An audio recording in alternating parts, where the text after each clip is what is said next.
सगळ्यांचं स्वागत आहे. साधारण 6 वाजून 5 मिनिटापर्यंत सगळे लोक जॉईन होतात आपल्याला, त्यामुळे आपल्याला अजून 1-2 मिनिटं आहेत. गर्गे सरांचं स्वागत आहे. महाजन सर आलेत. धन्यवाद. मी आता बाकी सगळ्यांना फाटक सर आपण म्यूट करूया. बाकी सगळ्यांना फक्त तुम्ही, मी, तेजस सर आणि अजित असे 4 जणच बोलू शकतील. चालेल. आणि सगळ्यांचे व्हिडिओ प्लीज बंद करा, कारण बँडविड्थचा आपल्याला प्रॉब्लेम होतो, ऐकायला हे मिळणार नाही नीट. मी सगळ्यांचा व्हिडिओ बंद करतोय उरलेला. माझाही व्हिडिओ मी बंद केलेला आहे.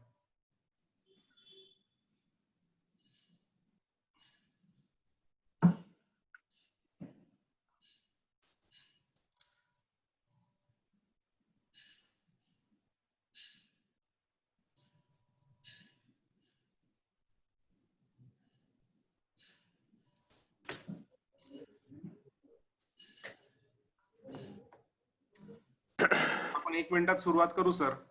हो हो, आहे मी तयार आहे.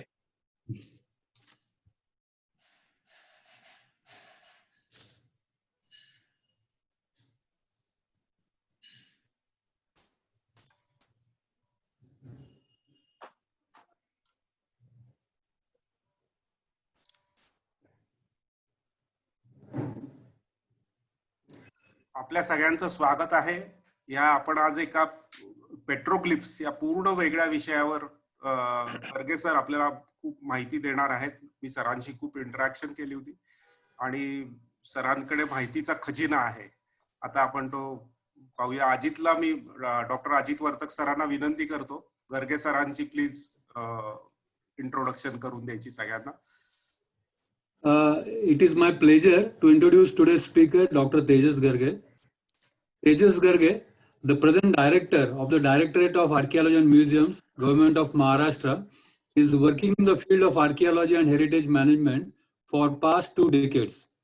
Specializing in Harappan civilization and firearms, his other areas of interest are museum and exhibition, Indian art and architecture, forts and fortifications, marine archaeology, heritage management, and legislation. Dr. Garge completed his PhD from Deccan College, Pune, and postgraduate diploma in field archaeology from Institute of Archaeology, New Delhi. In 2003, he joined ASI. He directed excavation at Koloshi. He led several archaeological expeditions leading to discovery of petroglyphs in Konkan, archaeological sites in Mizoram, Haryana, Gujarat, and Maharashtra. He was deputed to China as curatorial associate for international exhibition Treasures of Ancient India and to Paul Getty Museum, Los Angeles, USA for an international workshop on Buddhism. He has published many research articles in national and international journals. With this small introduction, I request Dr. Tejas Garge to deliver his talk.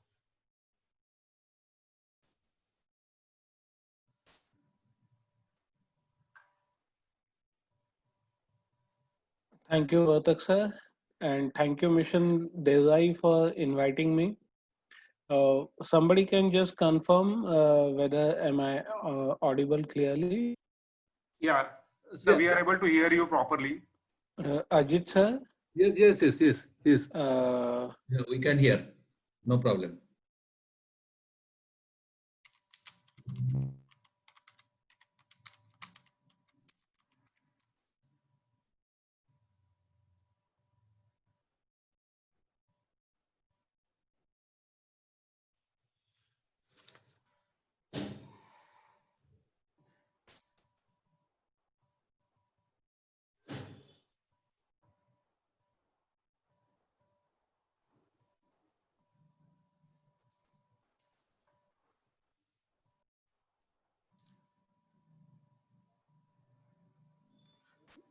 I think Garge sir has some problem with the internet connection. उदय कुलकर्णी, तुम्ही तुमचा screen share केलाय तो बंद करा. Screen चालू नाहीये. उदय, request.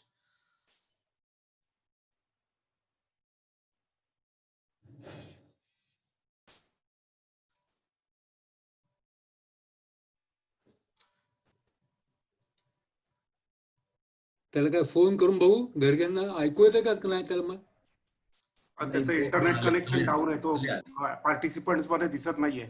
आता दिसतं वरती. हा आहे. आले. म्यूट करायला पाहिजे, अनम्यूट करायला पाहिजे. गर्गे सर अनम्यूट करा तुम्ही. Right. हा. हा, okay.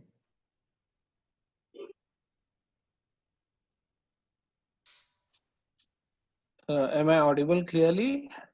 Yes, yes, yes. Right. Yes. Sorry for this technical hiccup. Uh, Thank you, Vartak sir, for inviting me to deliver a talk on relatively unknown topic of petroglyphs in Konkan. And thank you, Mission Devrai. First of all, I would like to say that this topic is not really different from the mission that you have adopted.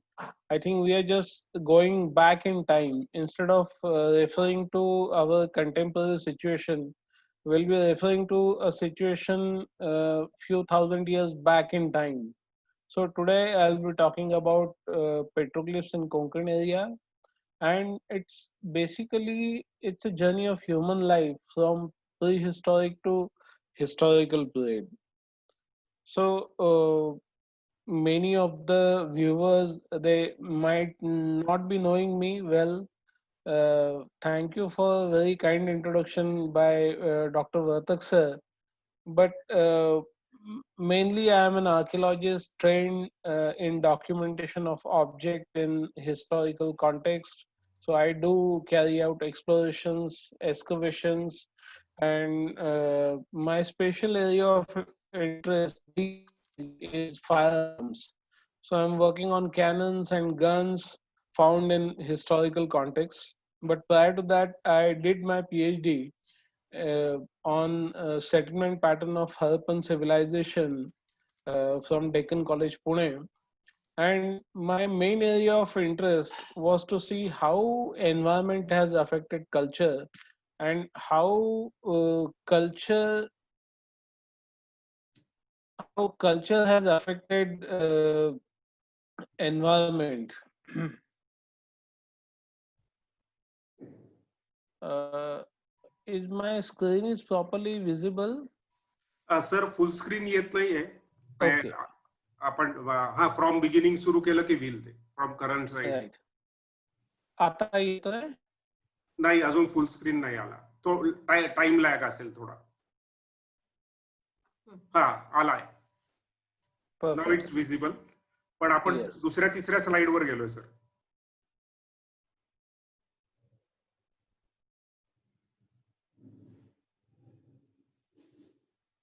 Perfect. Thank you. Uh, so my area of interest is basically to see how changes in environment have affected human life and human culture. Today we are largely talking about impact of human activities on environment, and largely our culture is dominated by environmental conditions that we have. And all of us, we have a very special connection with Konkan. All Maharashtrians, they do share this special connection. So, in short, this is what people think about archaeologists, that whatever we do is pretty exciting, like going for treasure hunting with knives and swords like Indiana Jones and Angelina Jolie. But in real life, we don't do that. Our uh, there's a little difference between history and archaeology.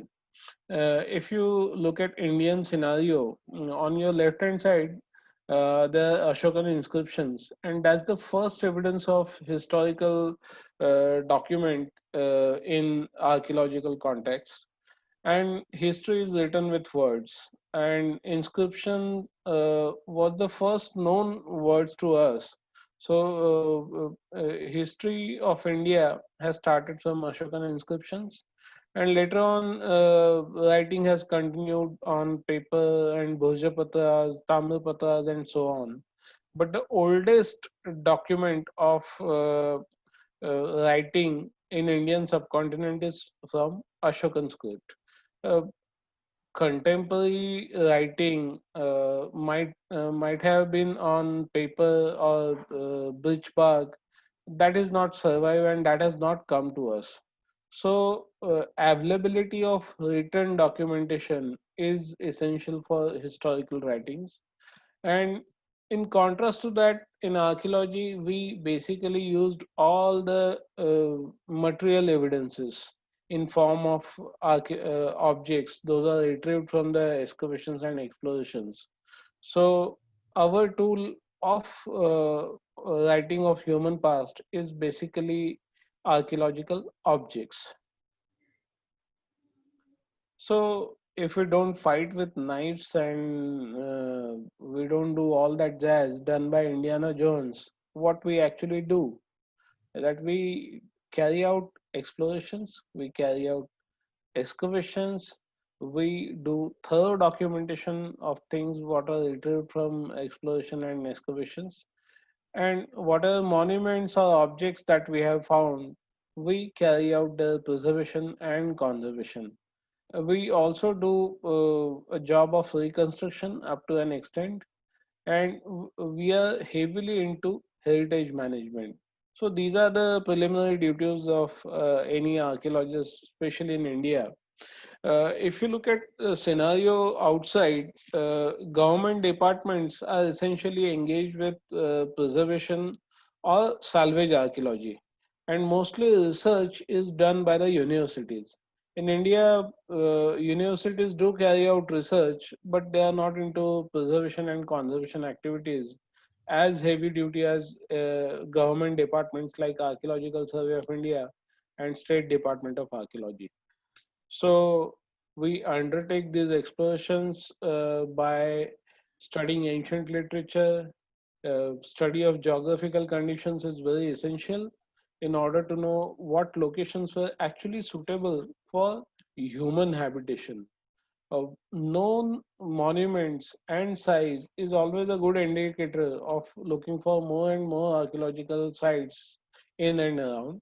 So I'll give you example of Ajanta caves, wherein we don't think that where actually humans were staying. If you study area in and around Ajanta caves, there's a possibility of finding human habitations, because these settlements, they did not exist in isolation. They were always connected to contemporary habitation deposits. At many places you will see inscription, and at some places you may find coins or hordes of coins found in isolation.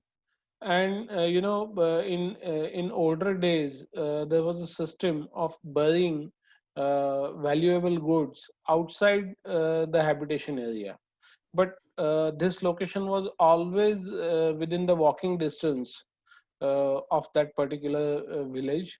So wherever these kind of coins are reported in hoards, in hidden hoards, uh, there is always a good possibility of locating ancient settlement within the walking distance of these coin hoard sites.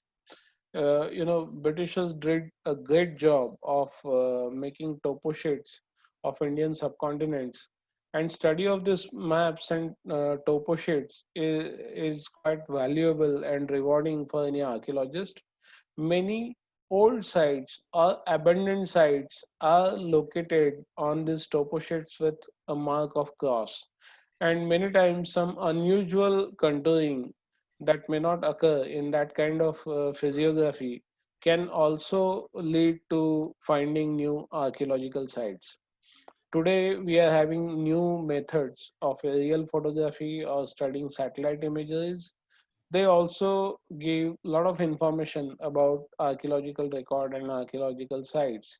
And this has been also heavily used by archaeology department. We also engage ourselves into village to village survey.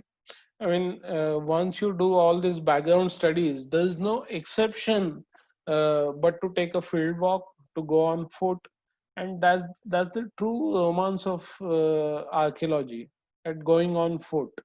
And luckily, villagers, they are very well versed with their own surrounding and own landscape. So you go to village and make inquiry that where you find Pandrichi Mati or Palthi Nagari, or you can inquire to them about if there are any stray sculptures or old abandoned temple located in the vicinity of the village.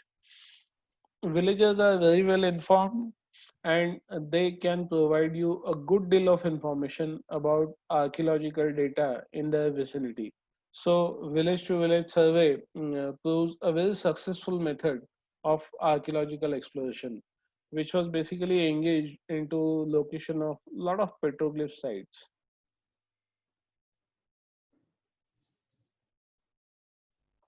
When we undertake excavation, the first question that has been asked to us is, how did you find this? And I mean, what are you likely to get into this heap of rubble and mud? So basically, we look for ancient sites which were probably cities or large villages at one point of time, and they are basically abandoned human settlements which have taken this shape of a hill. On your right of the screen, you are looking at a small hillock, picture of a small hillock uh, before excavation. And if you look at the black and white picture on your left corner, you will see the same site after excavation.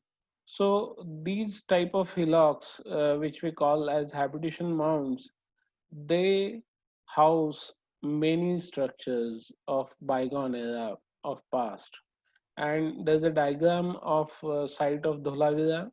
So when we take cross section, we document that faithfully so that we understand a proper chronology of development of any structural remains at a particular site.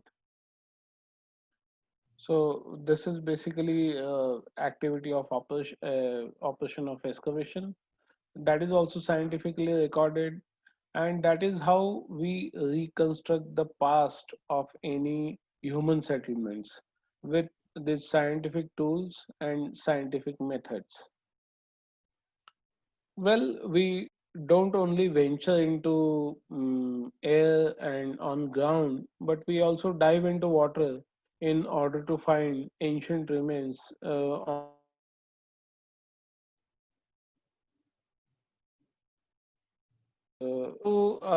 our main topic of discussion today.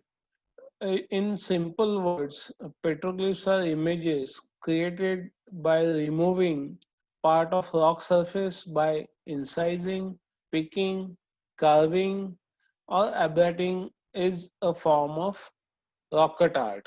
So there's a large time span which has been involved into making up these petroglyphs. When I say Paleolithic, it's a basically Stone Age of human life.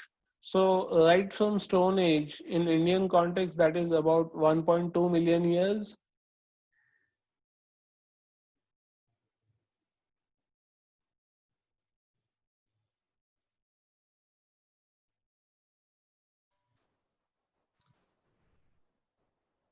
Internet, there is some problem with the internet of Garge sir. He will join soon.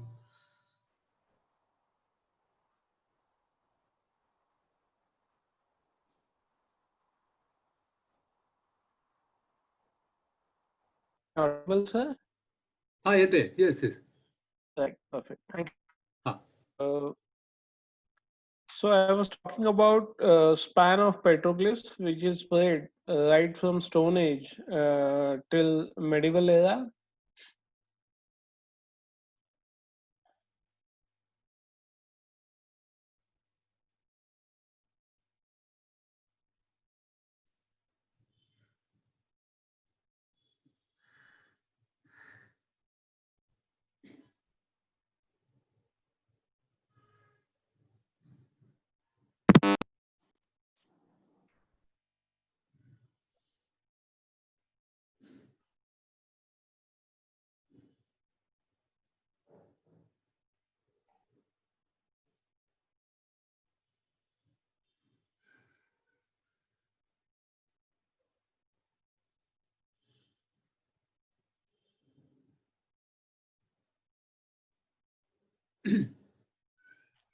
Hello.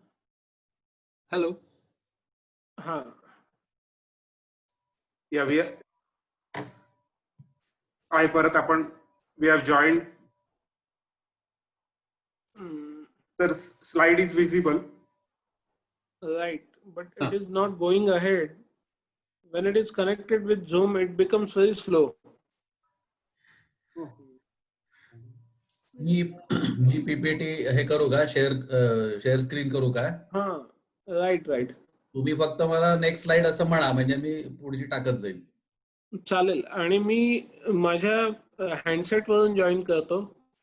Handset वर मला जास्त stable connection आहे. बर, चालेल. मला त्याला फक्त access द्या. हो, इथून तुम्ही हे करा ना, शेअर स्क्रीन बंद करा. Okay.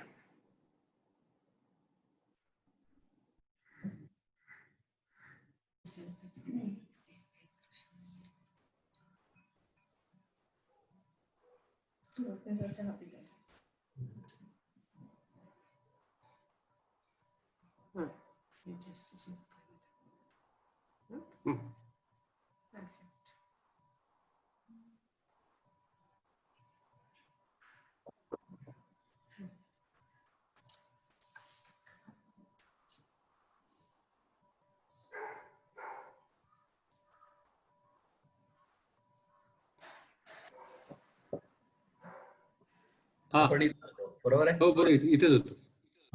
Correct. Thank you.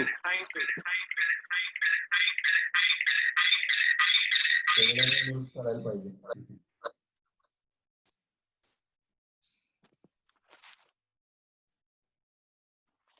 Next slide, please. Right. In global context, petroglyphs are reported from almost all continents. There are few examples from USA, a few from Russia. These Nazca lines or petroglyphs from Peru are very famous, and you can also see some of the examples from Namibia, Africa, and again there are a few examples from Mexico. So petroglyph is worldwide widespread phenomenon. So it is known to every prehistoric community in the world, and Nazca petroglyphs are quite famous. Next slide, please.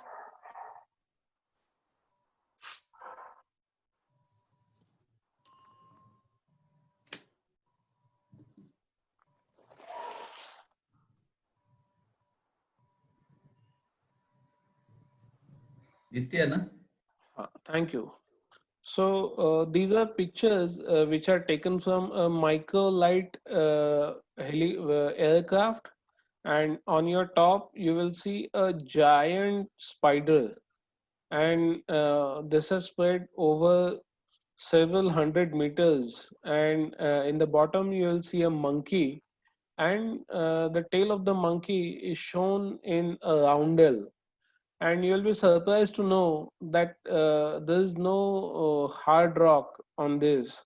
It's basically uh, uh, deteriorated soil on which they have created this. So this is a soft surface, and they have just picked up the middle area to create these kind of beaches. But you know, the visualization of this kind of design is amazing, and this has also led to very popular alien theories that these kind of used figures can only be seen through air. So ancient communities which did not have any knowledge of aircraft, or they had absolutely no visual appreciation of these figures, they had absolutely no way to go up in the air and to see these. So the alien theory of petroglyphs is very popular, but I would say whenever we are doing this, we are doubting our own human mind. We are doubting human intelligence. Next slide, please.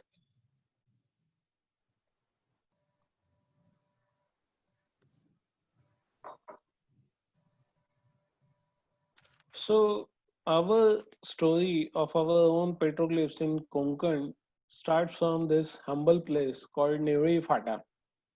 And unfortunately, this petroglyphs that you are seeing on the screen, now half of this is buried under construction of road which goes towards Ganpatipure from Ratnagiri.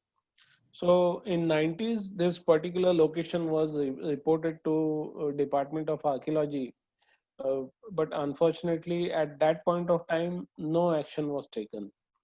Next slide, please.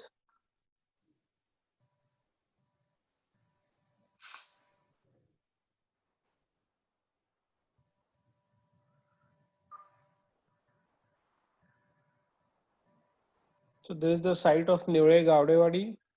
You will see more variants of petroglyphs in this site. There's a circle with some abstract designs, and you will also see two human legs. Next, please.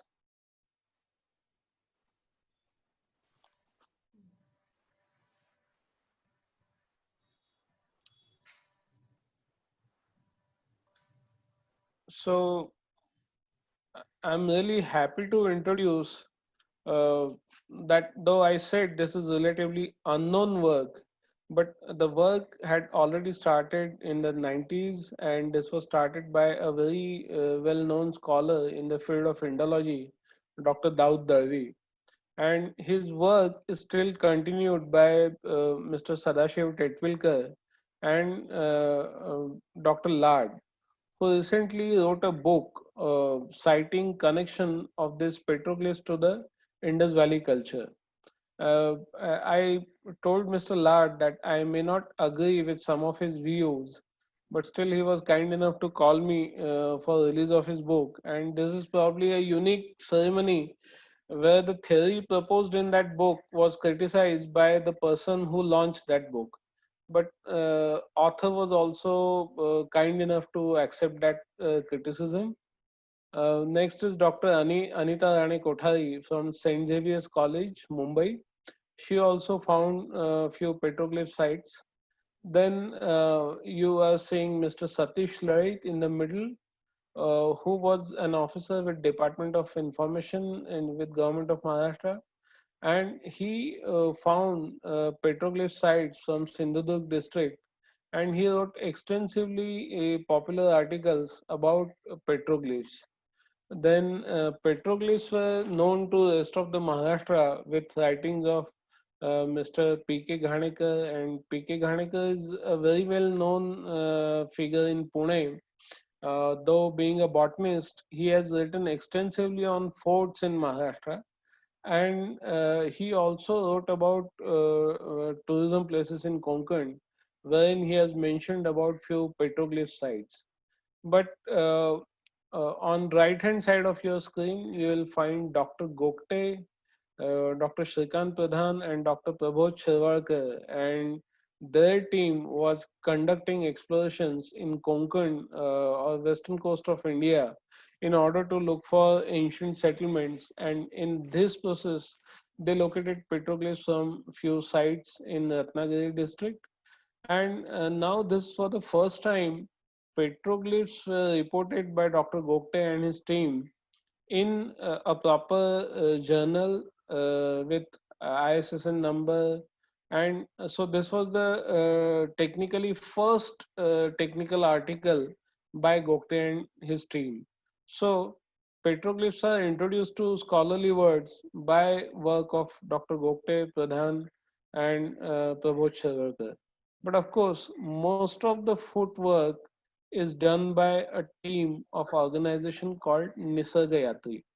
This is a Ratnagiri based local group, and they're nature enthusiasts, but they were also seeing these petroglyphs figures for past several years on the laterite plateaus of Konkan. So on left hand side, you are seeing Mr. Sudhir Isbud, Dr. Surendra Thakur Desai, who is basically a geologist, then Mr. Marathe. And I was introduced to this particular team in 2018 after I joined this Directorate of Archaeology in Maharashtra government.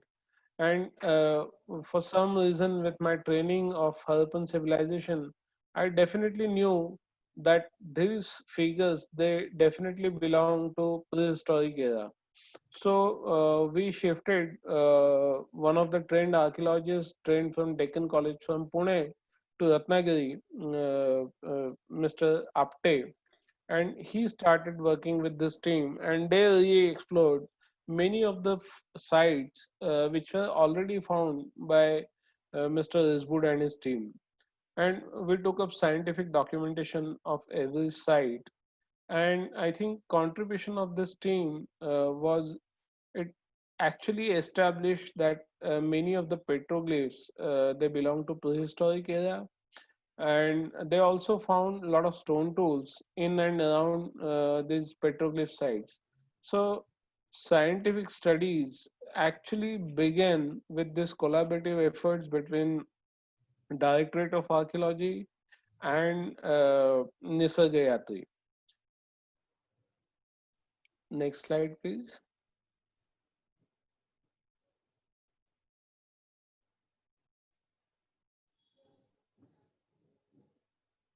So, if you look at some of the examples of prehistoric art from India, I would love to quote the site of Bhimbetka, which is in Madhya Pradesh. And you're saying that the site of Bhimbetka mostly consists of rock shelters. And therein you won't find any petroglyphs or any carving of the stone, but you will find painted images on the walls of these caves or rock shelters. So these are a few examples of paintings from Bhimbetka.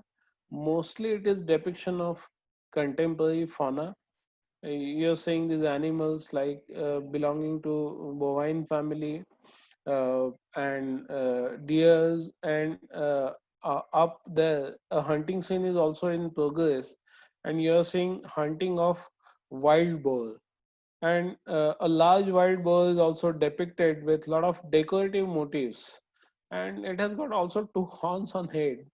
Of course, there must have been some amount of stylization when ancient people were actually looking at these animals. Next slide, please.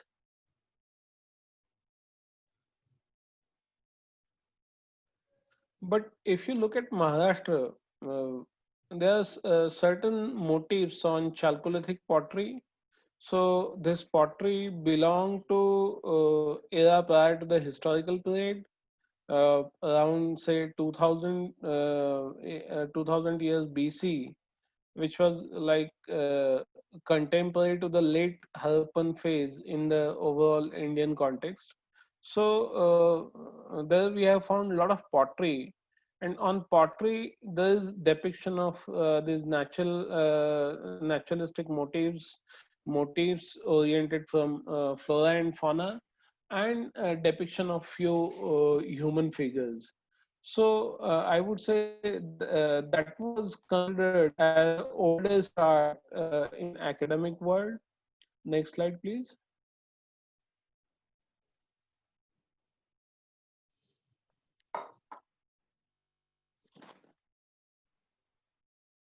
And if you look at terracotta art, there's a report of Mother Goddess figurine from the site of Inamgaon in Pune. So something was going on in terms of creation of artistic objects, but we'll see the motive behind the creations. Next slide, please.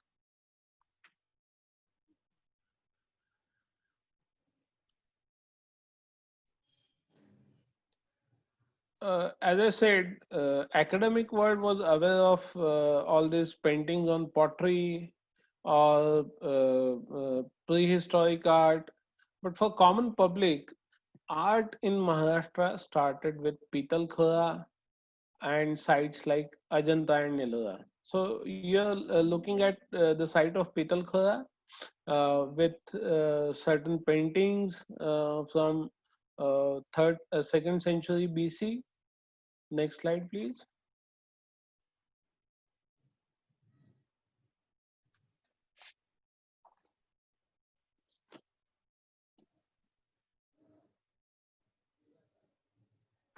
And when it comes to art, we always say that art in Maharashtra or Western India started with Ajanta. Of course, the digging of caves started in 2nd century BC, simultaneously with painted art, but it reached to its pinnacle in 5th century AD under the imperial Vakatakas. And you are seeing some of the beautiful images. On your left hand side, there are two gentlemen with turban like headgears. They belong to 2nd century BC, and the drawings, the paintings on your right hand side, they belong to Vakataka era. And we always think that our art in India started with Ajanta caves. Next, please.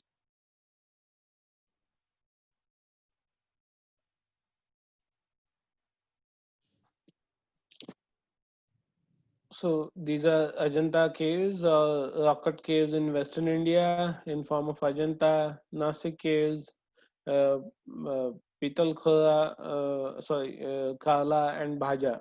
Next, please.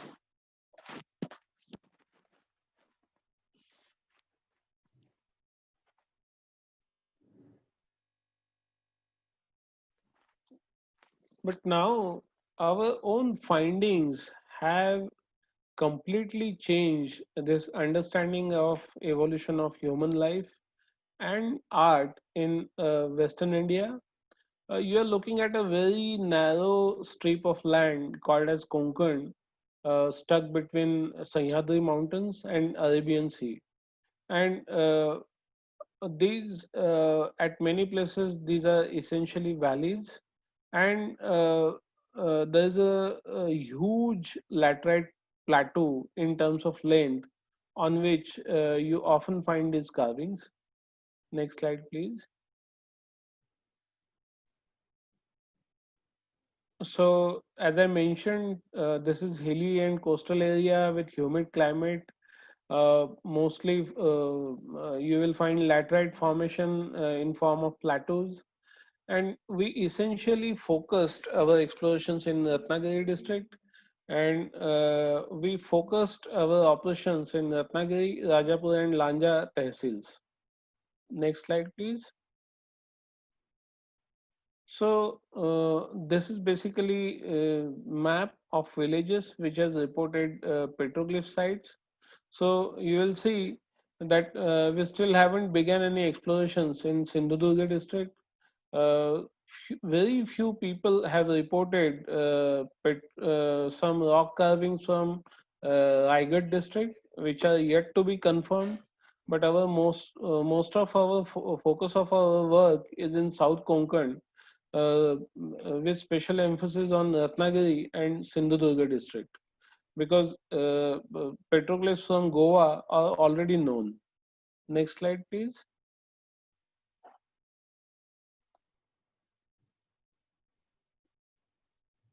So the most famous example, I would like to start from the village of Deud, and this is depiction of a rhinoceros, which is about 6 meters long, and its height is about 4 meters.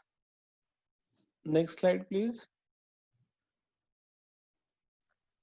And this is how you see it from ground, and this is aerial picture where you appreciate its view in a better form. uh, you will see mouth of rhinoceros with two erect ears, and it is a single horn rhino, and you will also see a short tail at the back, and this is very demarcating feature of Konkan petroglyphs, that only two legs are shown, as if you are saying that animal in section. Usually, there is no animation or there is no movement shown while depicting animal figures in Konkan. But in case of rhinoceros, you will see that his front leg is slightly portrayed in movement sort of fashion. And they have also shown folds on the skins of rhino very nicely. Usually, again, all internal details are missing in case of other petroglyphs. And on your right hand side, you will see a deer, and left hand side, probably it's a depiction of a long snake, or say a python, and on top of that there's a depiction of monkey, and probably uh, mm, mm, mm,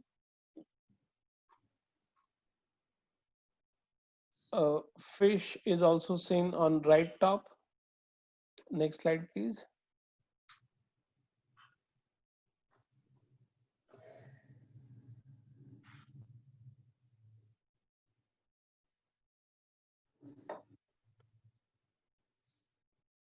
Next slide, please.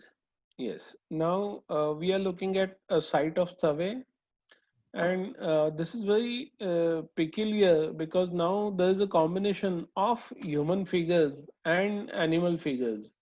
If you look at bottom, there's a standing human figure flanked with two animals. There's another human figure, and on top there is a very special human figure which you're seeing on right hand side of your screen.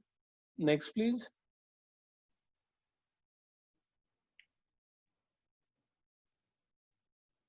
This is close up of the figure in the top, and initially we thought this is a disturbed figure. uh, as you can see on top, there is a depiction of two hands, shoulder, but no head is seen, and there is a swollen belly, and there are spread out legs. One of our practicing gynecologists from Mumbai, she visited this site and she remarked that this exactly looks like a pose of woman while she's giving birth. And if you look at historical context of such images, image of Lajja is also depicted in similar style. I mean, she is basically goddess of fertility, and in Karnataka, still she is worshipped in order to boon with fertility. We are not concluding 100% that this is the image of Lajja or so, but the parallels are quite unignorable. Lajjagar is also shown headless. This image is also without head, and head is not destroyed or deteriorated. It is not depicted at all. There are two hands, and the position of legs is exactly resembles to that of figures of Lajjagari. Coming to the second human figure, it is still standing human figure without any movement, and he's holding a flower kind of thing, but it's quite large. It looks like a big flower bud, and besides him, you see a depiction of a wild boar. And again, in the bottom, there is a human figure flanked by two wild four figures. And these sites, these figures are all reported from the site of Chave, again in Ratnagiri district. Next, please.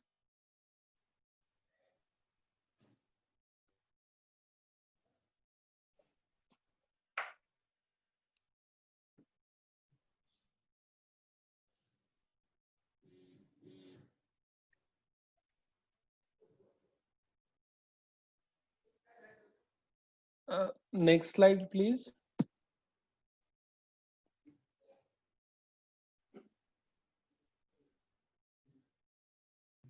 कापडगाव slide कापडगाव slide पुढची आली आहे आहे इकडे आली आहे delay असेल थोडा.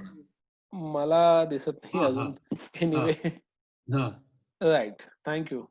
So now this is the site of Kapadgaon, and in the middle you must be seeing two rounds, and those two rounds are basically stylized human feet, and then you will see legs and a standing human figure, and at the bottom you will see a depiction of a large fish, with fins and tail, and on top you will see a sea turtle. It is quite a large sea turtle as compared to the human figures. And there's also depiction of few other animals with a single line carving. So stylistically also there are these two differences, and we'll talk about it in a site of Rundhetari. Next slide, please.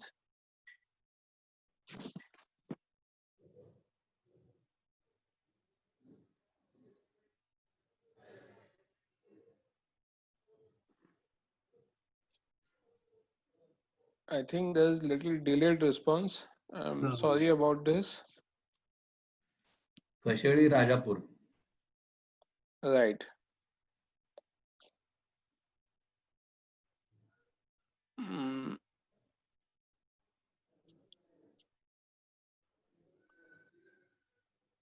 right. Thank you.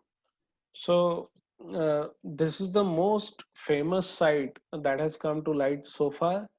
A depiction of a huge elephant from the village of Kashari in Rajapur Tehsil of Ratnagiri. On your left side of the screen, you'll be able to see 2 ears of elephant, and if you look at bottom, uh, you will see many animals depicted inside his body. His trunk and 2 legs are depicted parallelly, and in between again you will see depiction of a lot of animals. And let us go to next slide to appreciate its scale and details of some other animals.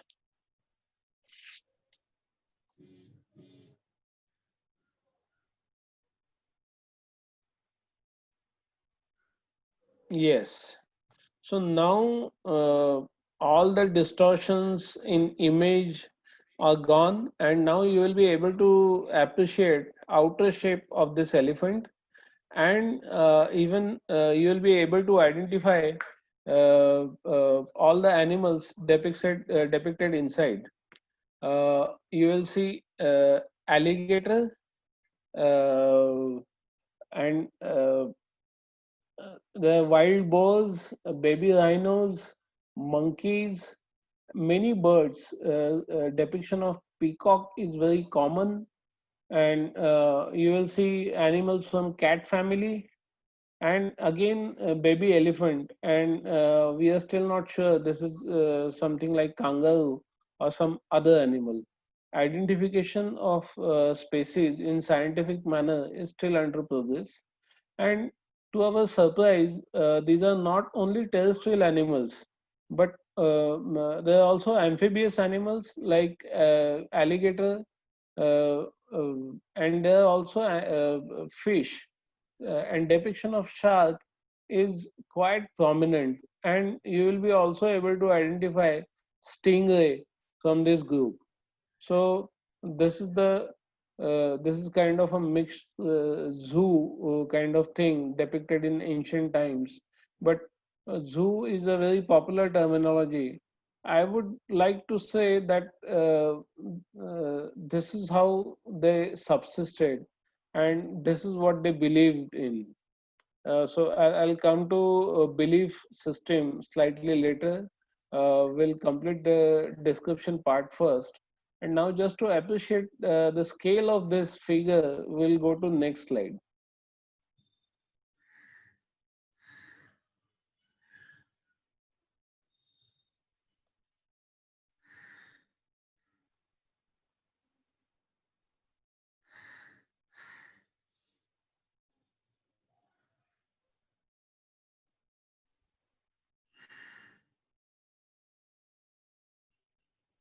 Now you're seeing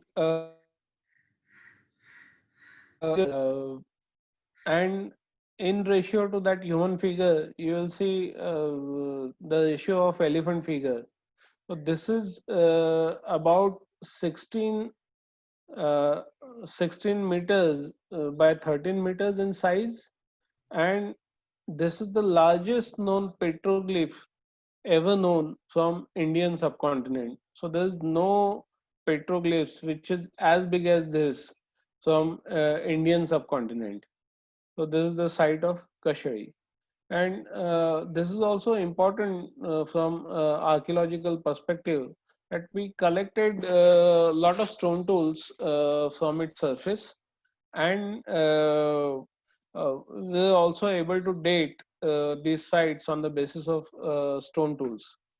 Now we are seeing the site of Rundhetari, and here there is a mixture of two styles of petroglyphs. One is abstract, and another, I'm sorry, I think we have gone back to Kashari. Can we go back to next slide, please? The site of Rundhetari.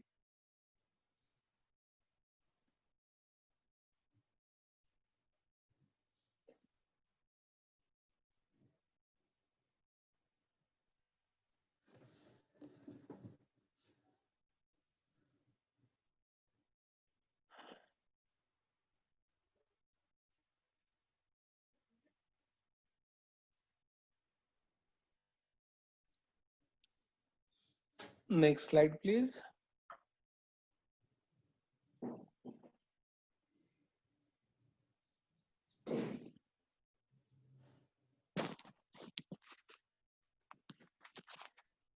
I hope all of you are seeing the site of Rundhetari. Uh,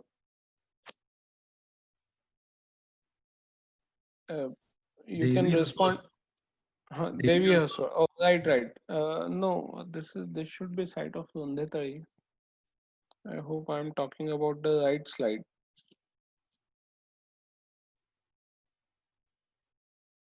No, can we go back one slide back, please? हा इथे नाव नाहीये. हा नाव नाही. ते आधीची ही देवी हसोळे आता दिसते ती चौकोनाची, आणि याच्या आधीची जी एक राऊंड फिगर आहे ती रुंधेतळी म्हणून आहे. ती आली जिथं आपलं गोल दिसतोय त्या स्लाइडवर आपण जाऊया. दिसतोय. कासवासारखा आहे पा. हो हो, अजून मला दिसत नाहीये, पण anyway I start talking about. हा राईट, आता मला दिसतोय. सो दिस इज रुंधेतळी on your screen. And this site is very important from understanding chronology of petroglyphs, because there are two layers. If you look at this depictions carefully, on top you will find a depiction which is created with thick outlines, and you know these kind of thick outlines are only possible with iron tools. If you look at the shape of this, just try to compare this picture with drawing. In drawing, you will be able to see that in the middle, there is again a figure with two raised hands. We don't know whether it is headless or head is shown like a square. And again, in the bottom, it has got two legs. And this is right depicted right in the middle of the circle. Then there's a lot of stylization around this figure in the middle, and outside on left hand side you will see depiction of two human legs. uh, Again, it is very well seen in the drawing. On left hand side you are seeing two human legs, and in the bottom you are seeing figures of three animals.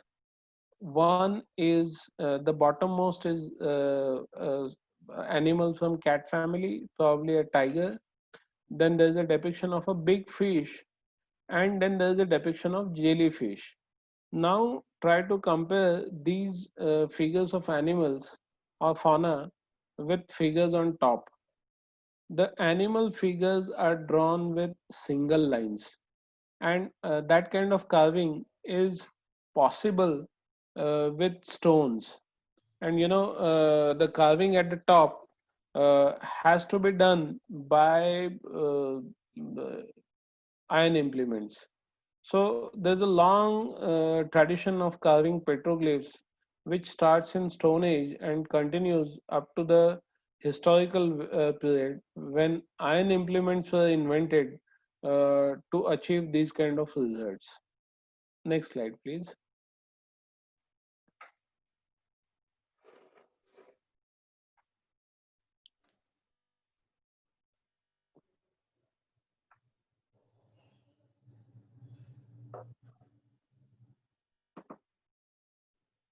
This was site of Rundetari, and now we'll go to site of Devi Hasor.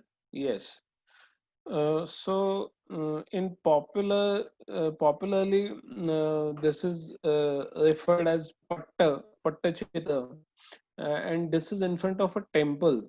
So still it shares that ancient sacred space in modern context as well. Whenever they bring palki of goddess, that palki is placed right in the middle of this particular petroglyph. Then it is shifted to the temple. So again, this is one abstract, which is basically a rectangle, again further divided into four squares, and those squares again consist of lot of geometric patterns and sometimes zigzag patterns on Greek lines. And again, there's the outer boundary with wavy lines, often referred as serpent by the local people. Next slide, please.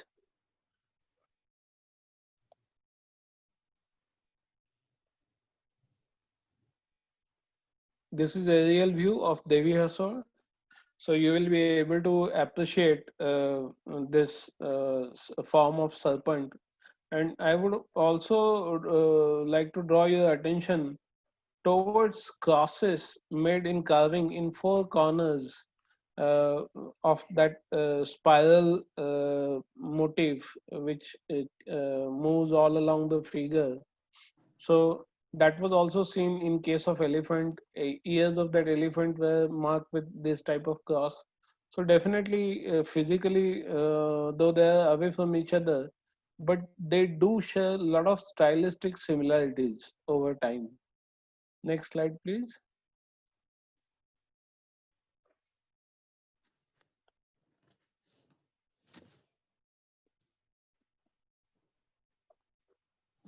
Basu is another important site in context of petroglyphs, because Basu Sada has reported n number of petroglyphs, and the petroglyphs that you are seeing is very important from art history as well as archaeological perspective.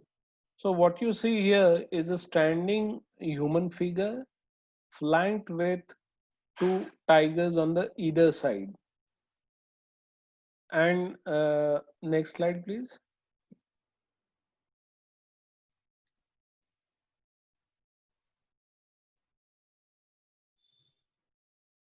These kind of depictions were quite common in uh, Harappan civilization, which we also popularly know as Harappan civilization, and sorry, Indus Valley civilization.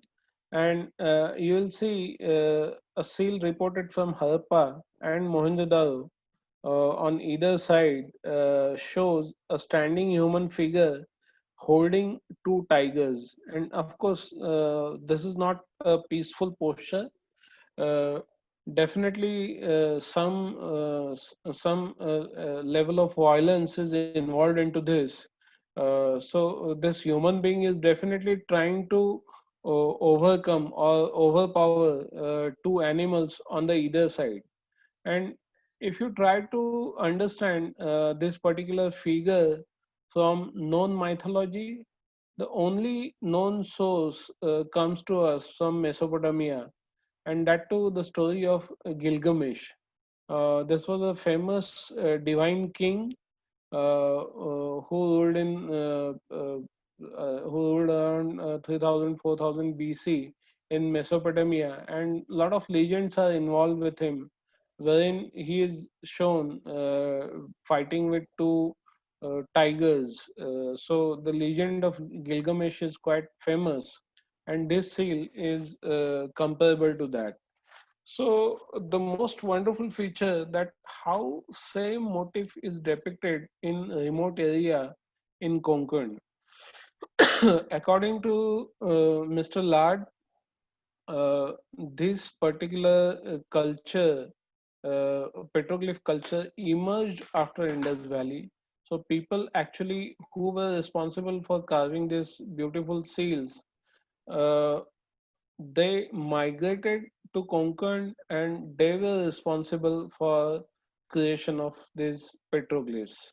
And there's also a set of scholars who think that these petroglyphs they predate Harappan civilization or Indus Valley civilization, and this motif was already known.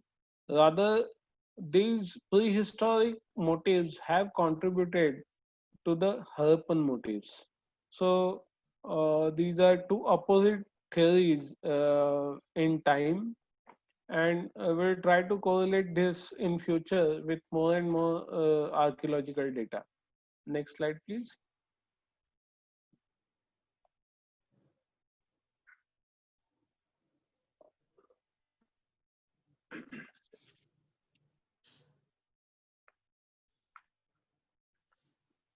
Now, I'm going to show you a few other sites where you will randomly see depiction of human figures and animal figures. Next slide, please.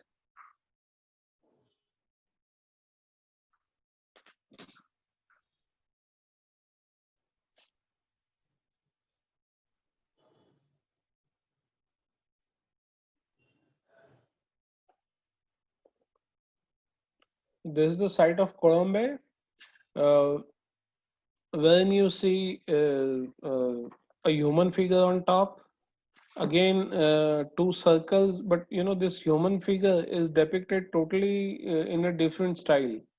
Of course, this is represented with thick outlines, and instead of a curvilinear outline, you have box type of body features. So legs are depicted like a box. Hands are also slightly box shaped. So they almost take some or other kind of geometrical form. Head is also very squarish. But in the bottom, you will see a stylized octopus and a fish forming a beautiful motif. Next slide, please.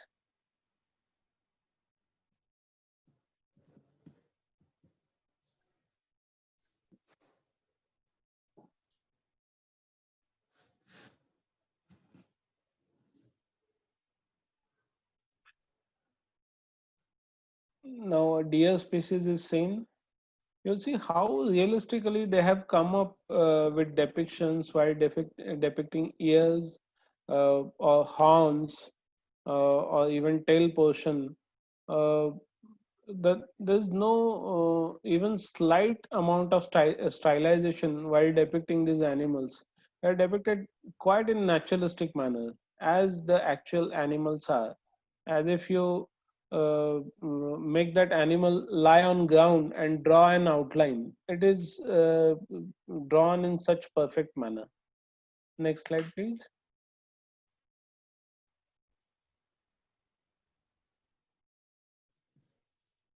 So again, you'll see all this depiction in the site of Colombe. Uh, there are two type of human figures, one of stylized manner, one is shown with curvatures, and the figure of deer. Next slide, please. There's the site of Jamrund, where we found a lot of human depictions, uh, along with deer species, a stingray, and octopus, which is seen at the bottom. Next slide, please.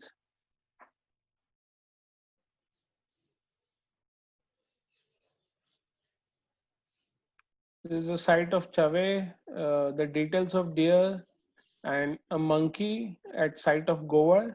Next slide, please.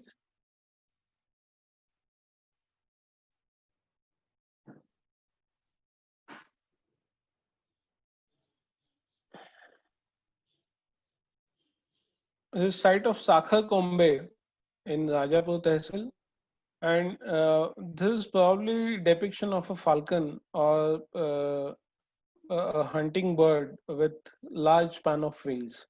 This is quite larger than life figure. You'll be able to compare this with human scale in the background of the picture. Next slide, please.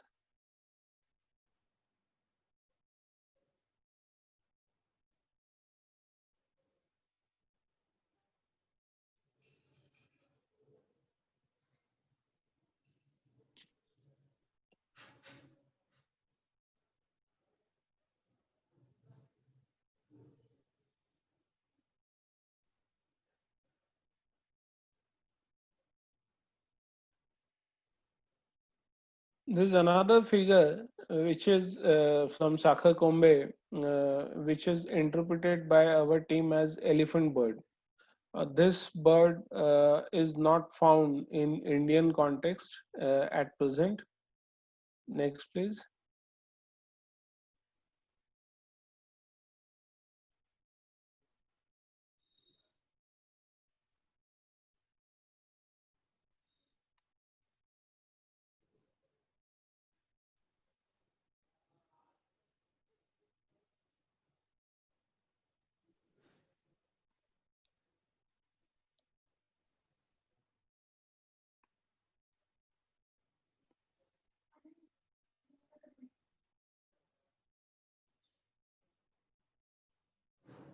Really sorry for this network issue. That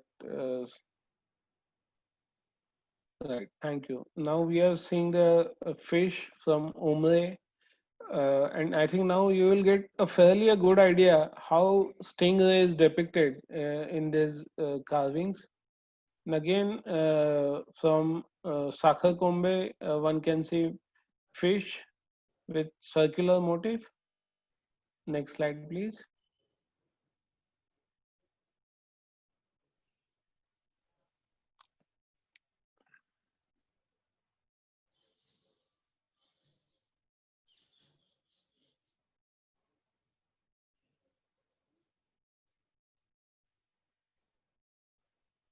I mean, sorry, when we actually put this video on YouTube, we need to delete a lot of pauses like this, and I'm really sorry for that. Now, this is a site of Kapadgaon where you have already seen a turtle, and this is a close view, so we can fairly understand that this is not a land turtle, but it's a sea turtle. And again, from the site of Bayauli, depiction of one amphibious animal in form of alligator is very clear. Next slide, please.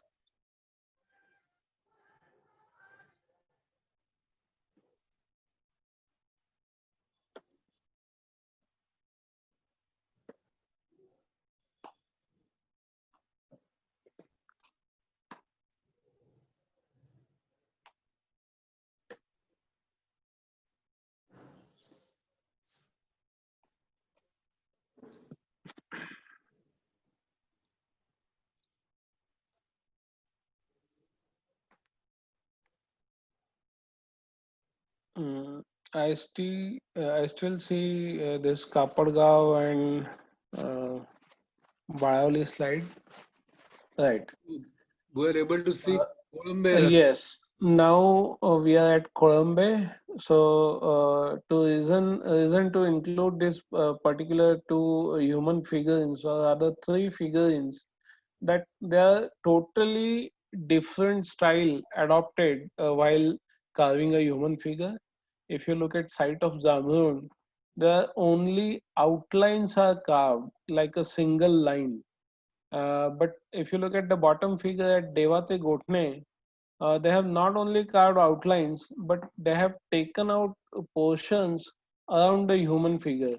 So the figure in the central has come out a little in relief. So that's altogether a different style. And in Colombe, they have gone slightly ahead. So they have not only taken the relief portion around the human figure, but they have also done some kind of carvings inside. So we don't know for sure that they are trying to depict details of limbs or bones inside human body. But popularly in rock art, the human figures from Colombe are known as X-ray type of figures. They are not solid figures like Zamrun or Devate Gotne. Next slide, please.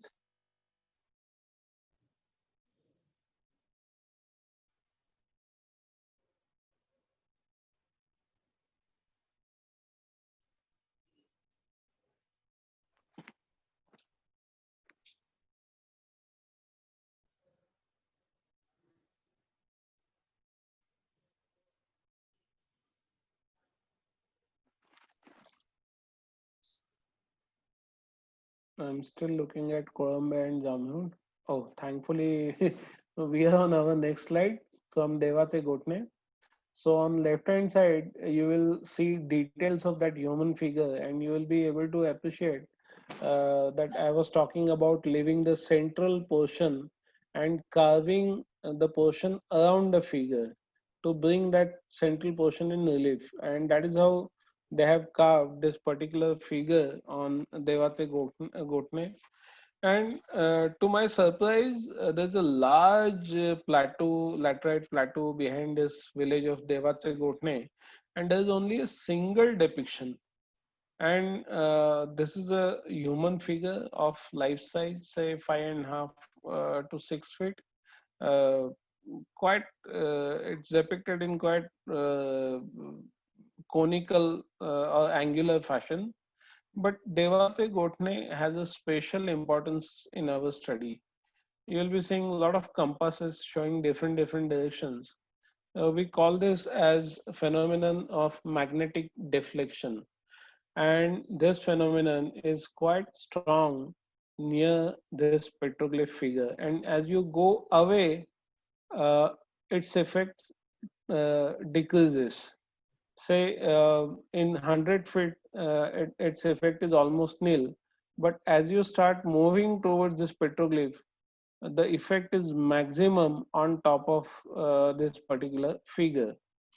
Generally, we carry compass in order to describe our figures, whether those figures are depicted in cardinal directions or in east-west manner. And our team, especially Mr. Iswood, thought that compass was broken.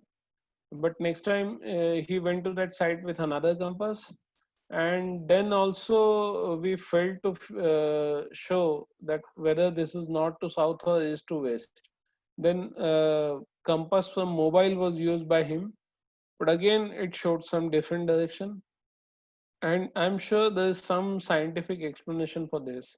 So we took this matter to Institute of Geomagnetic Studies, which is based in Panvel, and I'm hoping to have the visit after this COVID situation in coming winter to explain this phenomenon in scientific manner. Next slide, please.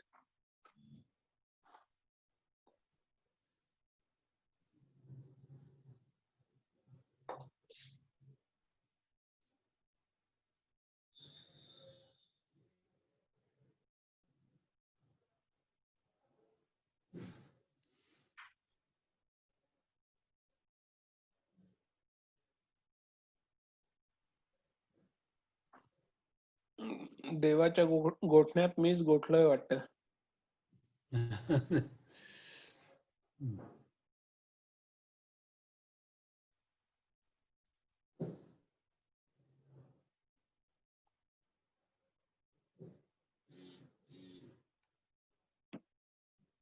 Right.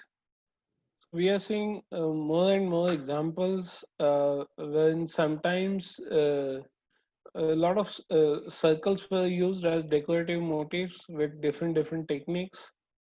Next slide, please.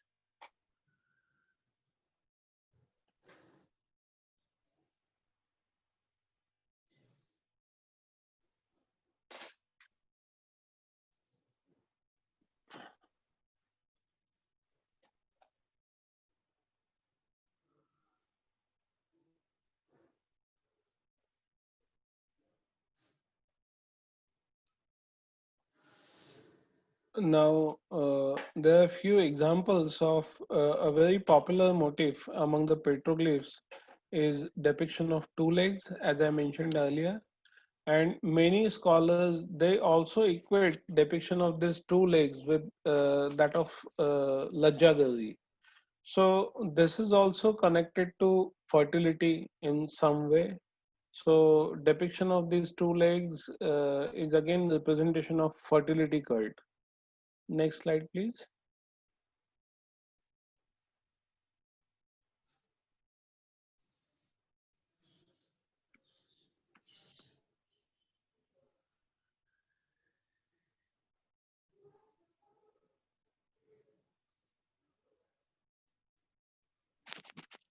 So let me sum up our findings. So among our depictions of petroglyphs, faunal remains that dominate. Animal figures of herbivorous animals like elephant, rhinos, and deer families is quite common. Pig, cattle, rabbit, and buffalo are also seen. And among carnivores, you'll be able to see depictions of tigers, wild boar, and monkey. Uh, mm, Peacock is the most dominant bird, and it's very difficult to identify the rest of the species of the bird due to stylization. You have n number of depiction of aquatic animals, including sharks, stingrays, and there are many unidentified species of fish. Outline of typical fish is so common. It's hard to differentiate species within that. And you also see amphibious animals like tortoise and alligators. Next slide, please.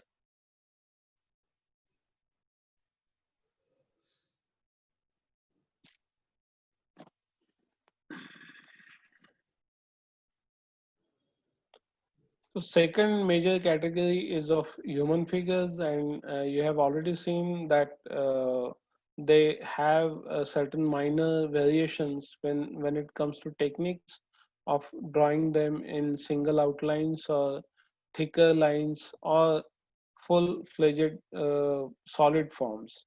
And again, outlines are sometimes curvilinear and sometimes they tend to be drawn in pretty geometric fashions.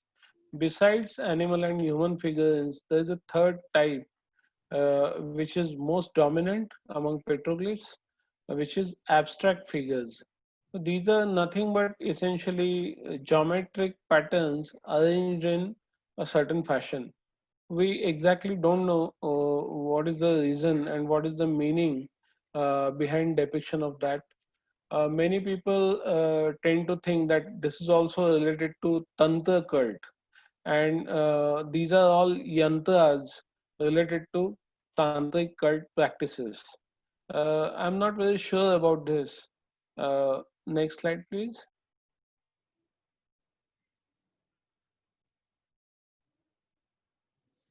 So 20 so far, whatever we have found, the most dominant is animal figures, and among all these animals, mostly they're depicted in life size, and only in few cases like Kashari, they are depicted in larger than life scale. So minimum 1 meter to 20 meter is the variation in size of depiction, and it is the digging of outline is just few centimeters, from say 3 to 5 centimeters deep. Next slide, please.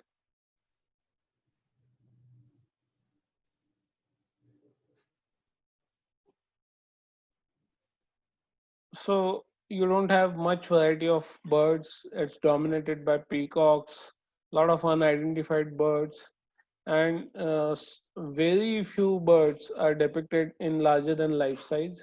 Next slide, please.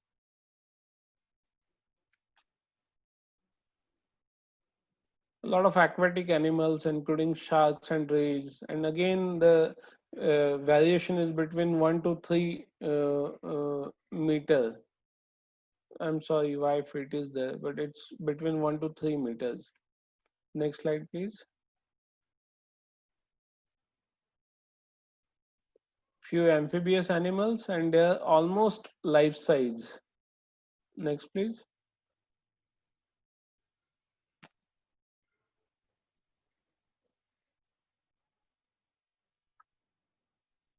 So human, we have already spoken about human figures. Next, please.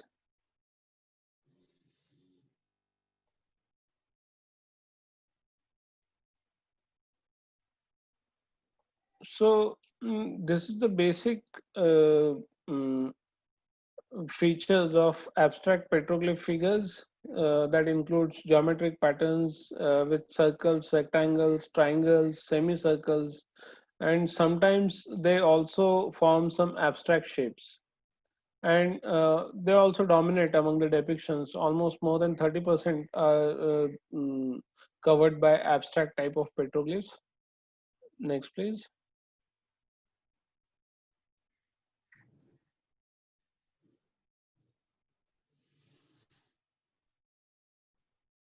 This is also a subtype which was worked out by us, wherein abstract figures are attached with two legs, and locally they are called as sapad, and still worship of which is related to fertility cult.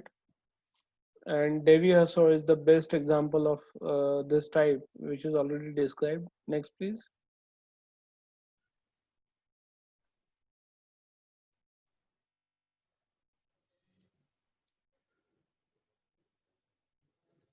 So most important factor of this finds was how to determine its antiquity. And people ask me how you have concluded that these are so old. Because our initial estimate was that some of these sites, they may go back up to 30,000 years. And we have our reasons for that. Whatever sites we have found so far, 8 sites are reported with microlithic type of stone tools.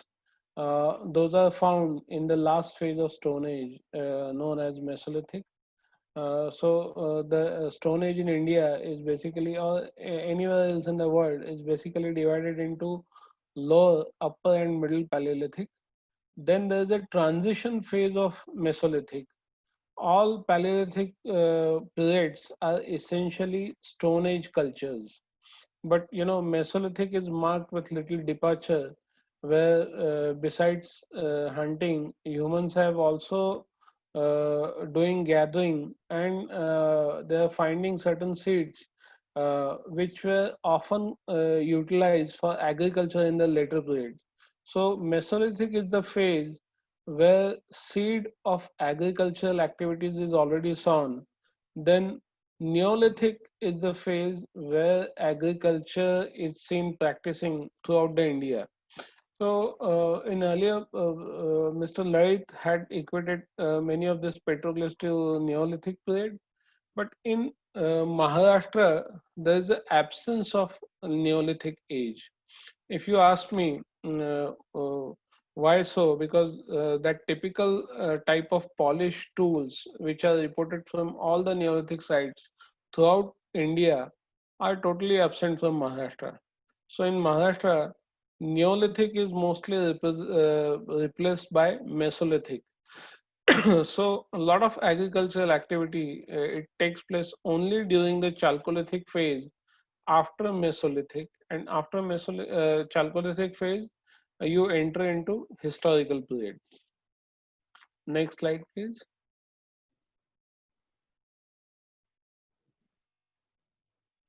So these are the type of stone tools that we have collected from Chave and Kasheri. Next slide, please. They may look like natural rock to untrained eye, but with training and practice, we are able to differentiate natural rocks from stone tool, which was utilized by the human beings in the past. So it's very difficult to date unless you have those tools in proper archaeological context. And in Konkan, it is very hard to find archaeological deposits because of its environment. There is such a heavy rainfall that this flimsy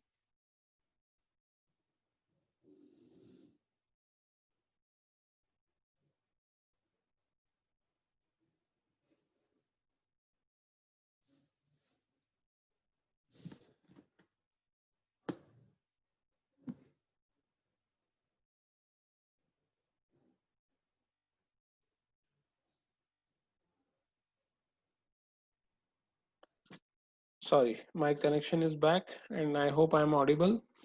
So then our attempt was to look for these stone tools in archaeological context. So we started looking for archaeological site, and in Sindhudurga district we found a cave at Kashari with such type of stone tools. Next slide, please.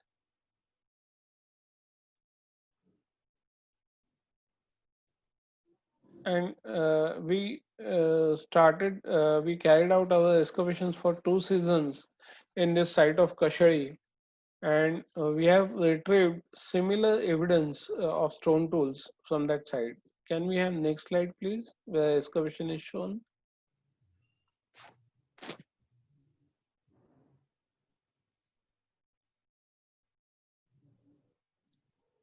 Right. So this was layout of our trenches in the site of Kashari.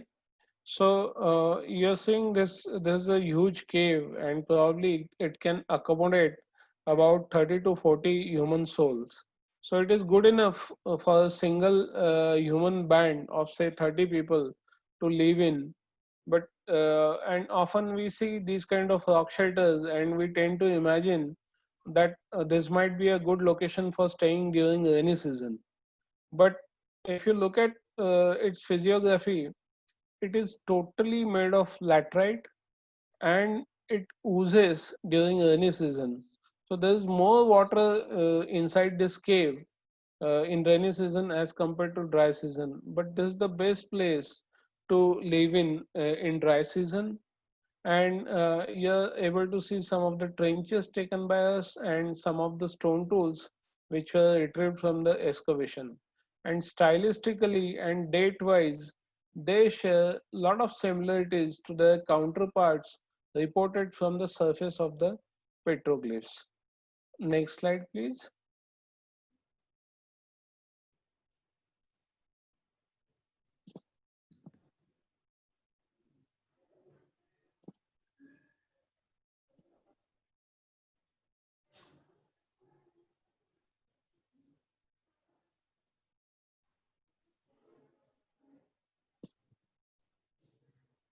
Right, you'll be able to see excavation in progress, and on your right hand side, it's a small stone arrowhead, and you will be able to appreciate notches. This is like front and back view of the same arrowhead that I was talking about, and this type of arrows were quite good for hunting small game or small animals. Next slide, please.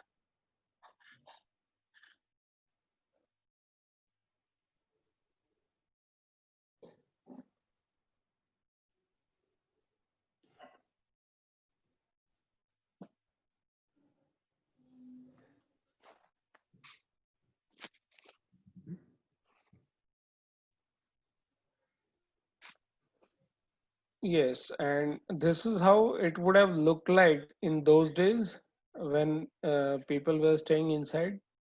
And of course, after excavations are complete, we'll be proposing development of this cave from tourist point of view.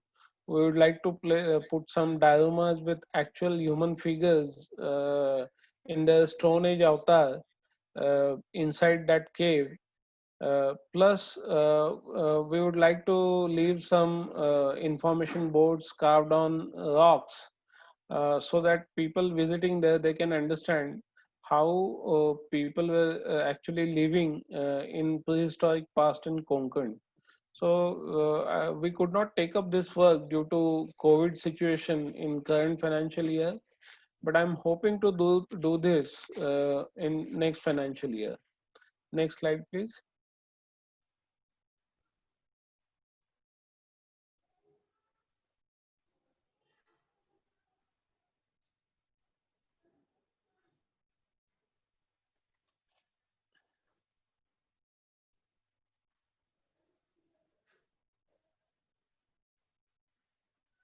So instead of this text, we can again go to next slide, where I'll speak about conservation and management. Next slide, please.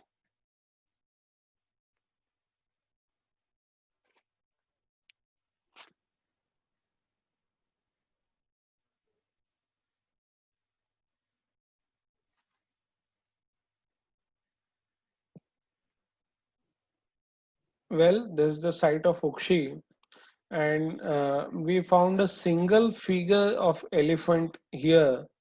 And before actually we started our field work and all, Nisargayatri was quite active into this.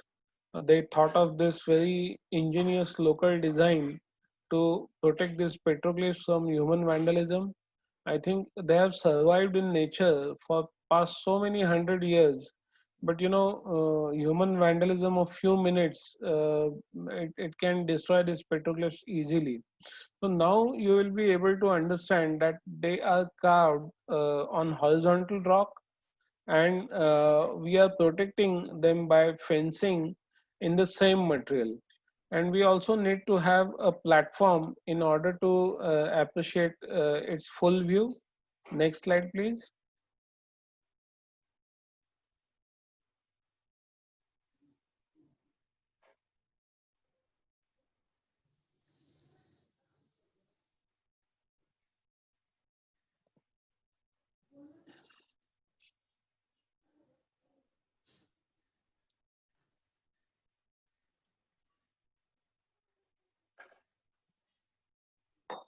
This is how it looks from inside, the elephant at Ukshi.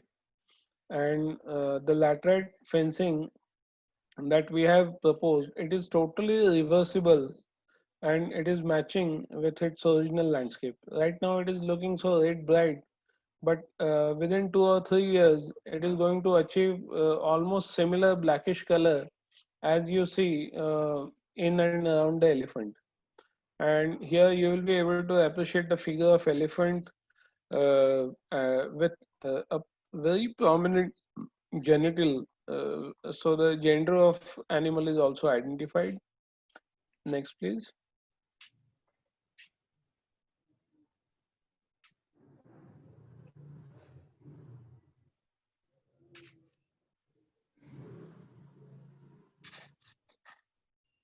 So this is drawing of same elephant.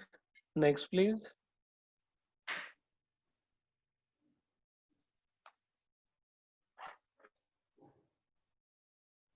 Next, please.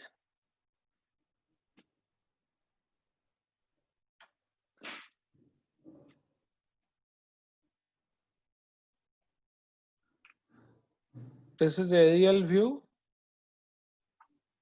So one can easily see, I mean, if we can erect a platform which is about 10 to 15 feet high, uh, and this is another site where Nisargayatri is carrying out the conservation work in consultation of Directorate of Archaeology, and you'll be able to appreciate this rhinoceros figure. And though they are not brought to any tourist maps, we are already having hundreds and hundreds of visitors uh, every day in season, and we need to come up with better management plan so that we don't bring any damage to ecology of these stadas. Next, please.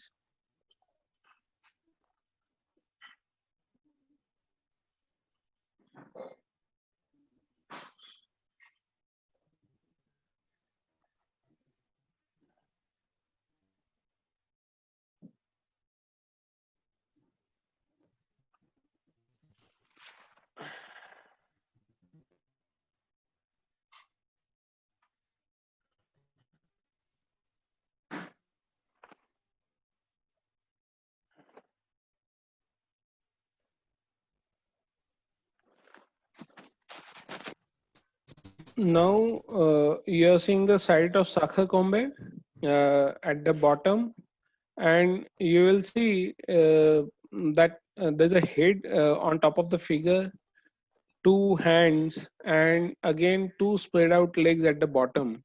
And if you look at this particular motif, it is quite comparable to motif drawn during the weddings in Valis. And this is motif of goddess Palghat, and this is the most common depiction in the Vali marriages. Unfortunately, we don't see Valis in context of lower Konkan. They are mostly concentrated in the North Konkan. So one has to look into migration patterns of these tribes also. And the area which is occupied by these petroglyphs is now occupied by Katkaris. And Katkari and Kokani, these tribes are not known for their art endeavors. But this particular petroglyph is quite comparable to depiction of Wali motifs. Next slide, please.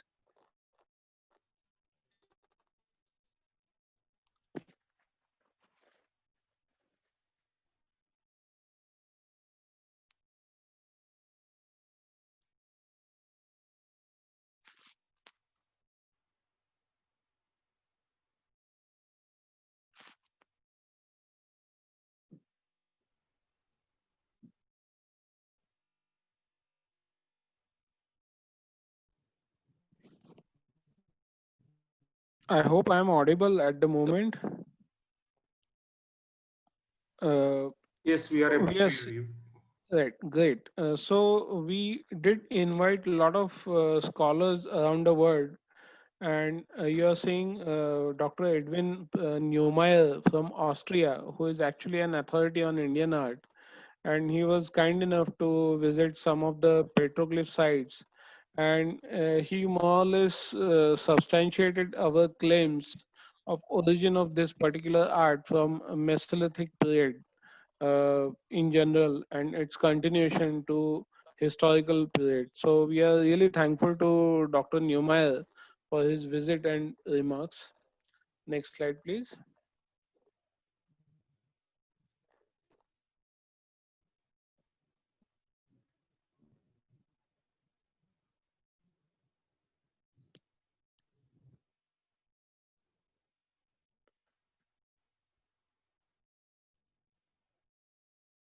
He is seen standing at the site of Devate Gotne, where you have witnessed that phenomenon of magnetic deflection.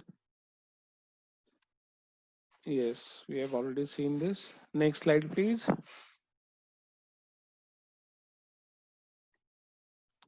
Next, please.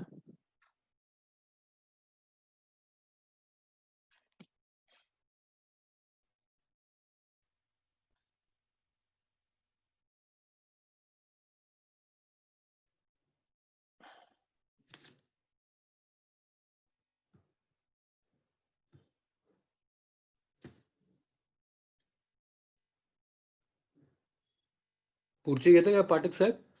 Next slide. इथे आता दोन चित्र आहेत. Recently directorate of archive and archaeology government of Goa has formulated a plan. ती अजून मला वाटतं सगळ्यांच्या स्क्रीनवर दिसत नाहीये. मलाही दिसत नाही अजून ती. हा, आता आली. तर मला वाटतं ही petroglyphs, I mean these petroglyphs are not only found in Maharashtra, they were already reported from North Karnataka and many sites in Goa, and a few of them are also protected by State Department of Archaeology, Goa. So these are a few examples from Goa. But you will see a hump bull in northern Karnataka and Goa, which is totally absent in context of Maharashtra. Next slide, please.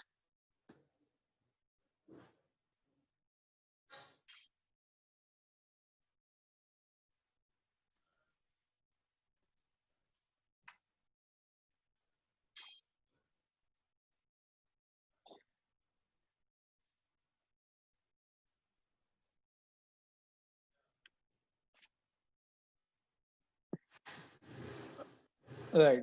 So this is the village of Kollur near Udupi in Karnataka.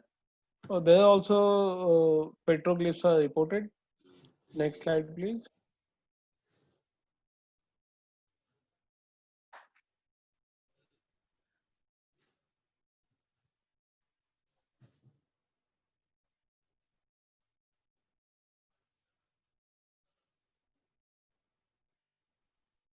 These are Edakal caves from Kerala. They have also reported petroglyphs, but stylistically they are quite different from Maharashtra, Goa, and Karnataka petroglyphs. I think they totally share their own genesis, though technique is more or less same, but they have their own genesis. Next slide, please.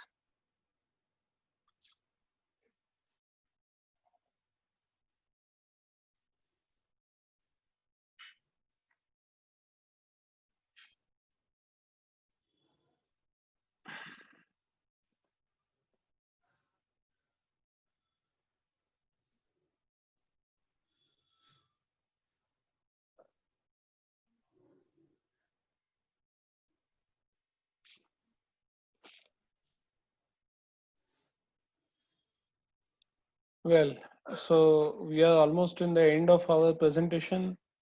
And here, prior to findings of petroglyphs, I'm just trying to depict a scenario that what was archaeological scene before we began our research.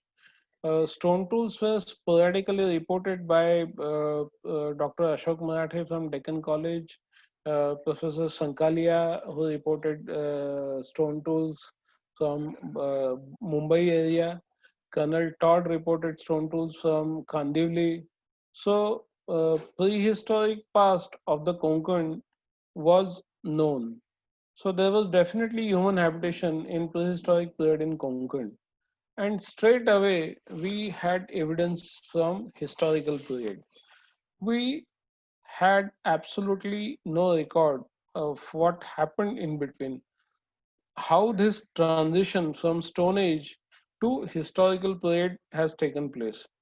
Ideally, between Stone Age and historical or Iron Age, technically there should be a Bronze or Copper Age, which is seen throughout the country. If you look at rest of the Maharashtra, there was a well spread copper age in form of Chalcolithic site at Inamgaon and so many places in Maharashtra where we have evidences of origin of agriculture.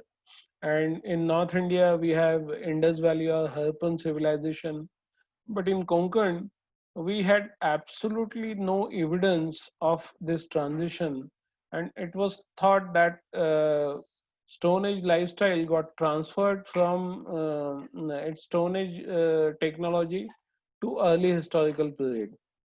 But now our findings, they clear cut shows that though there's a absence of classic Neolithic or Chalcolithic phase, there was a transition phase, and this transition phase is very well captured in the depiction of petroglyphs from Konkan area.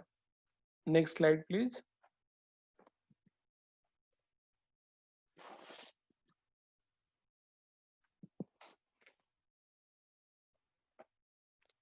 So I think I have taken a lot of pauses due to technical reason, and I have taken a lot of time. So I just thank all my team members, Mr. Sudhir Isbund, Dr. Dhananjay, Mr. Dhananjay Marathe, Dr. Surendra Thakur Desai.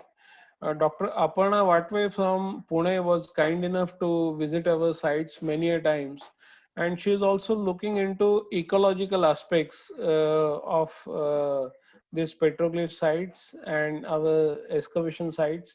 And we are trying to tie up with State Biodiversity Board to come up with an intelligent plan where we don't destroy ecology while conserving these petroglyph sites from the perspective of tourist management. Uh, uh, Mr. Jagdish Patil from Revenue, who was Divisional Commissioner of Konkan, also supported us to a great extent. My own team member, Mr.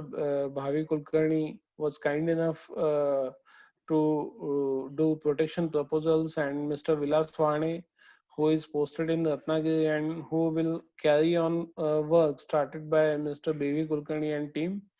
And Dr. Parth Chauhan, my friend from Deccan College, who spoke to us few days earlier, he is also involved into these excavation projects and dating the stone tools and analysis of all the tools is done by him.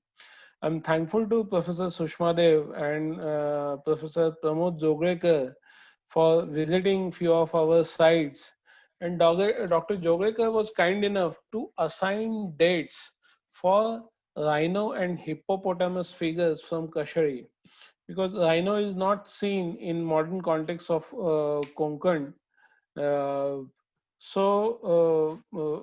he was the one to tell us that rhinos extinct from these areas around 30,000 years ago. Though we see depiction of rhinoceros, and we also find some bones of rhinos from Indus Valley sites or Harappan sites from Gujarat, but in context of Maharashtra, the last known fossils of rhino are from, or hippopotamus are from Manjra Valley of Maharashtra, and they date back almost 30,000 years. And Dr. Joglekar also confirmed that these are not memory drawings. These are done by people who have actually seen them. So there is a good possibility that some of these depictions could date back to 30,000 years. But one has to remember with caution that this particular culture originated probably 30,000 years ago, and it has continued to evolve over times, and it has continued till historical times. So some of the petroglyphs may belong to, say, 10,000 years BC. So major category of Mesolithic phase petroglyphs, they might go back to 10,000 BC, and some of the early petroglyphs, they could be as early as early historic period, dating to third century BC, which is almost contemporary to the beginning of Ajanta caves, especially those with Lajjagori or 2 feet type of figures. And of course, I'm thankful to my youngest team member, Rutvij Apte, who is participating on behalf of archaeology team. And I'm thankful to our Honorable Minister for Culture, Mr. Amit Deshmukh, for giving us sanctions to carry out conservation around these petroglyph sites. Recently he announced this decision. So it will ease us to carry forward the conservation work or preservation work of these petroglyphs.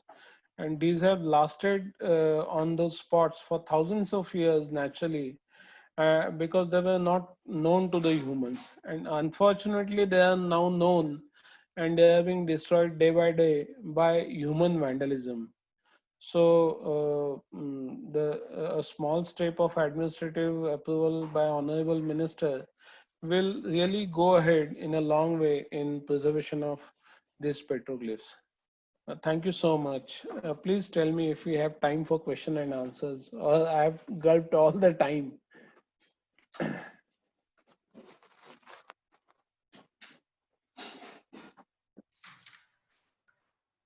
If you have any questions, you can ask in chat mode, and Garge sir will reply them. Or alternatively, sir, आपली email please सांगता. Can you just? Right. I'm typing here in chat address.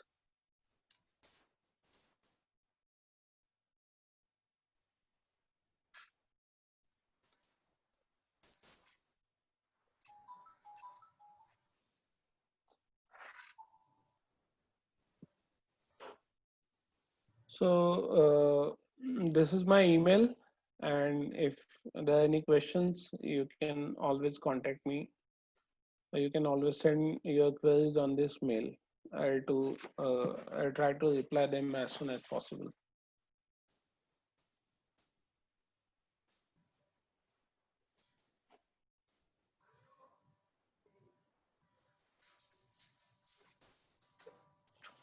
Thank you, sir, for a wonderful lecture, Ajit. वेगळा विषय मांडला. Hello, Ajit. Hello. हा. म्हणजे आपलं पुढचं lecture आता शनिवारी असेल. आपण आता दर शनिवारी आपण लेक्चर घेणार आहोत संध्याकाळी 6 वाजता आपण ठरवल्याप्रमाणे. आणि येत्या शनिवारी म्हणजे 4 तारखेला संध्याकाळी 6 वाजता आशिष नेर्लीकर हा सध्या अमेरिकेमध्ये टेक्सास युनिव्हर्सिटीमध्ये PhDचं काम करतोय. तो मूळचा पुण्यातलाच आहे. त्याने पुण्यामधनं MSc बायोडायव्हर्सिटी केलंय. फर्ग्युसन कॉलेजमधनं BSc बॉटनी केलेलं होतं आणि नंतर आयसर मध्ये होता आणि आता सध्या टेक्सासला PhD करतोय. तो should you plant any trees at all on the Pune hills असं त्यांनी विषय घेतलेला आहे. आणि आपण शनिवारी संध्याकाळी 6 वाजता कार्यक्रमाला आपण याच ठिकाणी आपण भेटूया. झूम वरती असेल. आपण काही बदल केला तर आपण तुम्हाला आधी निश्चित कळवू. तर शनिवारी संध्याकाळी 6 वाजता आशिष नेर्लीकर याचं should you plant any trees at all on the Pune hills असं त्यांनी विषय घेतलेला आहे. तर तो बोलणार आहे. तेजस सर, फारच सुंदर व्याख्यान झालं. आम्हाला एक पूर्ण वेगळ्या विषयाची नवीन ओळख झाली. पेट्रोग्लिफ आम्ही ऐकून होतो, पण प्रत्यक्ष माहिती फारशी काहीही नव्हती. आणि आज आम्हाला एक वेगळी इन्साइट तुम्ही दिलीत. याबद्दल मी मिशन देवराई, महाराष्ट्र वृक्ष संवर्धिनी आणि आम्हा सर्वांतर्फे तुमचे आभार मानतो. Thank you very much sir. आणि आम्हाला बघायला आवडेल एखादी जर का आपण कधी व्हिजिट जर का ऑर्गनाईज करू शकलो महाराष्ट्र वृक्ष संवर्धिनी तर्फे या पेट्रोग्लिफची, तर ती जास्त अपिलिंग होईल आणि आपण ड्रोनही घेऊन जाऊ शकू आणि ड्रोननीही त्याचं शूटिंग करू शकू. नक्की. मला वाटतं ही कोविड सिच्युएशन संपल्यावर रत्नागिरीत आमची टीम तयारच आहे. कोविड सिच्युएशन संपल्यावर नक्की आपण असं काहीतरी ऑर्गनाईज करू. येस, नक्की नक्की. देवराईचे विशेष आभार, कारण या देवराया सगळ्या सॅक्रेड स्पेसेस होत्या आणि ही पेट्रोग्लिफ सुद्धा खूप आपल्या मानवी धार्मिक समजुतींशी निगडीत आहेत असा माझा आता दिवसेंदिवस समज होत चाललाय. त्याच्यामुळे देवराईतल्या लोकांबरोबर पेट्रोग्लिफ्स बद्दल बोलणं खूप आउट ऑफ कॉन्टेक्स्ट नव्हतं असं मला स्वतःला वाटतंय. हो, नाही, छान छान झालं. पण फार सुंदर, फारच सुंदर झालं. Thank you sir. सुनील,